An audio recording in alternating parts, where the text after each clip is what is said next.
Hi అండి. Welcome to our channel. ఇవాళ అయితే సాటర్డే అనేసి మేము వెంకటేశ్వర స్వామి టెంపుల్కి అయితే వెళ్ళామండి. ఈ టెంపుల్ మా ఏరియాకి వాకబుల్ డిస్టెన్స్లోనే ఉంటుంది. సో మేమైతే బై వాక్ వెళ్ళాము. సాటర్డే కదా, ఇవాళ క్రౌడ్ అయితే కొంచెం ఎక్కువగానే ఉంది. మాకు చాలా టైం పట్టింది దర్శనంకి కూడా.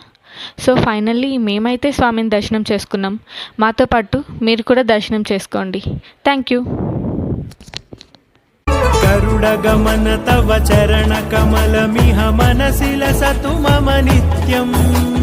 गरुडगमन तव चरणकमलमिह मनसि लसतु मम नित्यम्। मनसि लसतु मम नित्यम्। मम तापमपाग